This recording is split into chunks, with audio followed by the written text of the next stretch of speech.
Hello small lobsters, Big Lobster here, and it's time to discuss my favorite music of 2022. Okay, first record on the docket here is Ronald Reagan Speaks Out Against Socialized Medicine, a masterclass in anti-woke music that really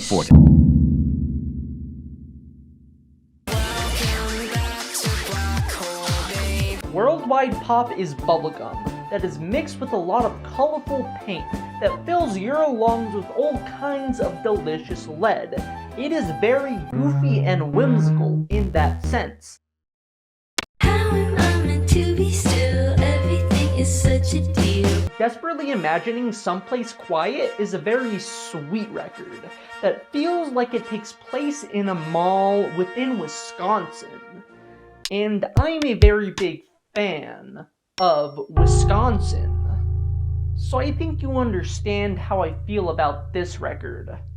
I really jumped the gun. When I Was With You is another sweet record that follows the quest of a girl who desperately tries to find love, that is carried and maintained by these beautiful airy vocals and instrumentals. Bronco is out here doing the Lord's work, putting the queer back in country, taking us back to the glory days when cowboys could be cowboys, back before George Bush ruined it with his little publicity stunt. It's good old classic country, and that's really the most you can ask for nowadays.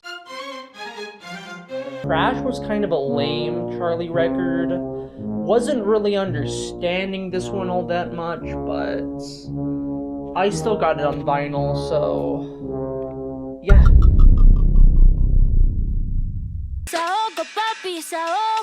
Motomami seems like a record that all the bad bitches listen to. It's a really good experimental and beautiful Latin pop record, and I think that's pretty cool.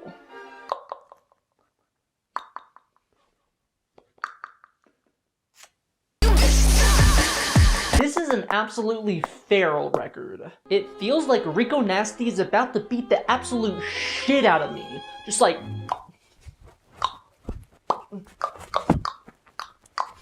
It's really quite nasty in that sense.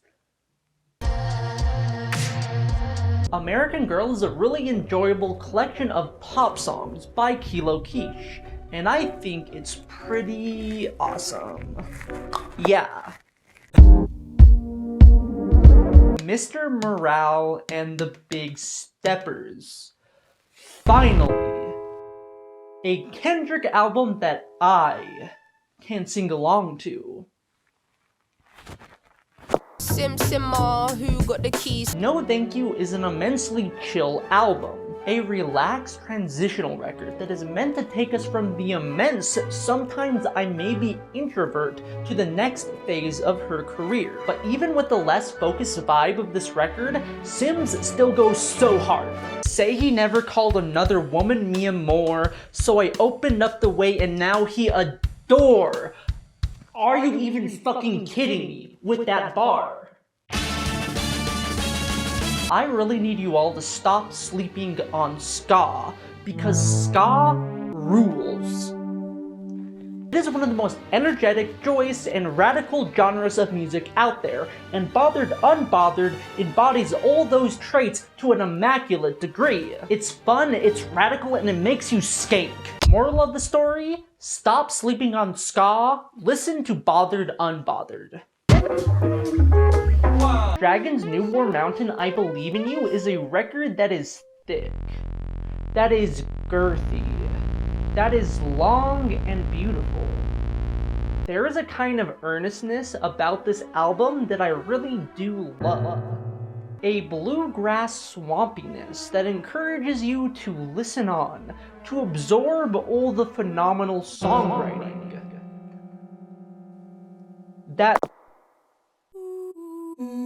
This is a mushroom album, and I really love mushrooms. But my enjoyment of this record goes far beyond cordyceps. Fossura is an incredibly bold record that is as catastrophic as it is inspiring. It is iconic. Bjork.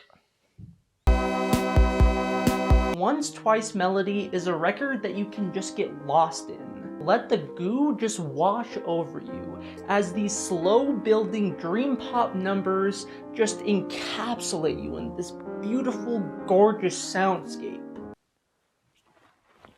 Like, come on, dude. Shout out Beach House. Natural Brown Prom Queen is a record with a lot of texture to it that brims with so much deserved confidence, with some really good creative production and amazing bars. I know that Changes probably isn't the favorite from King Gizzard's 2022 run, but it's my favorite.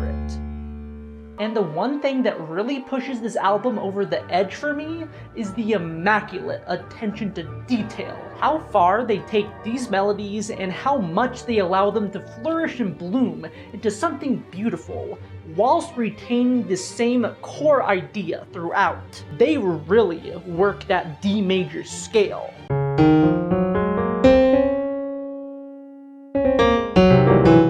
And the more I let this record marinate and soak into my cranium, the more I come to appreciate what King Gizzard was able to do here.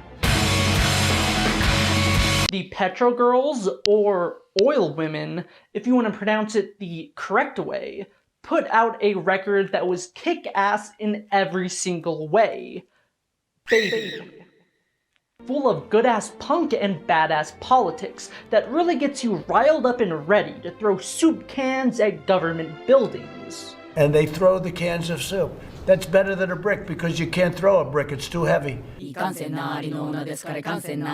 Champon is a record that is driven by lightning. They are throwing so many ideas and melodies at you at such an unbelievably breakneck pace that it gives you whiplash by the end of this incredibly tight project. And the unbelievable part in all this is that they had any time or space to flesh out as many ideas as they do, but they pull it off because they are otoboke beaver. And From Up There is a record so stunning that I know some of you are gonna want to call me all types of homophobic slurs for putting it as low as number 7 on my list. And that truly is a testament to the triumph that is this record. This is such an emotionally expressive album that is one part catastrophic and other part the embodiment of the indomitable human spirit. It is something truly incredible. Marchita is an intensely beautiful record that carries your soul to a peaceful valley upon these Latin guitars, that manages to do this through incredibly simple and skeletal arrangements, delivering so much prettiness and emotion out of something so little.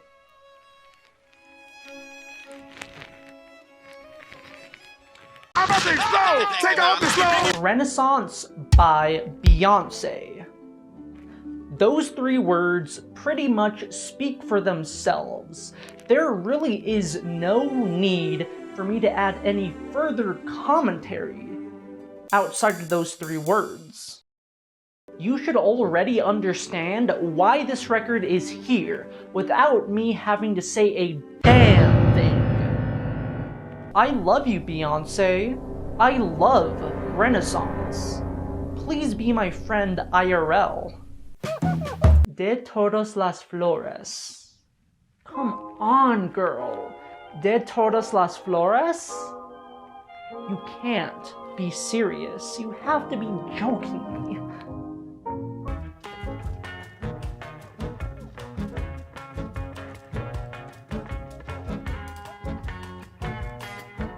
This record is incredible, and I strongly urge you to listen to it now, or else I will huck a hornet's nest at you. Hello, Charlotte.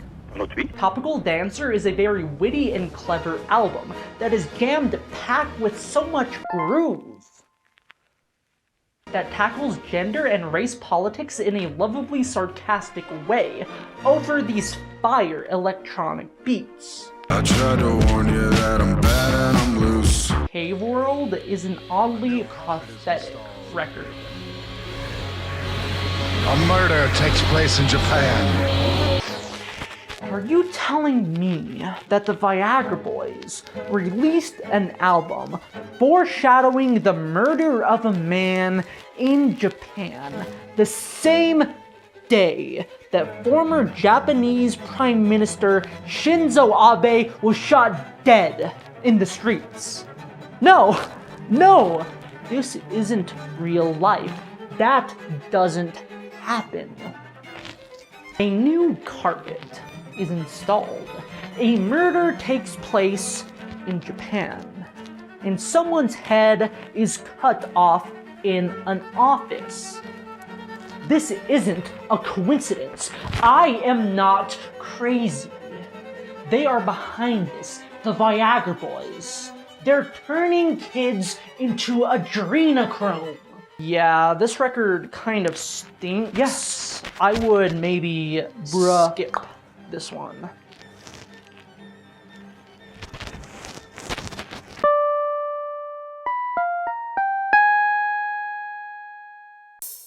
Sunburn out, will my corpse grow a beard? Will my house be kept and my sperm be reared? Damn, I fucking love this album. Hellfire is such a brutally whimsical album that packs so much beauty and intensity in its tight 38-minute run that showcases so much incredible musicianship and storytelling. The Black Midi Boys really outdid themselves here, taking everything that was so great about their debut and sophomore records and creating something so exponentially better. The arrangements, the performances, the sin are truly something to behold. I have been listening to this record to death ever since it dropped, and I am still amazed at how phenomenal every single little aspect of it is. This is without a doubt the best record of 2022 by a wide margin. And that's it. Bye.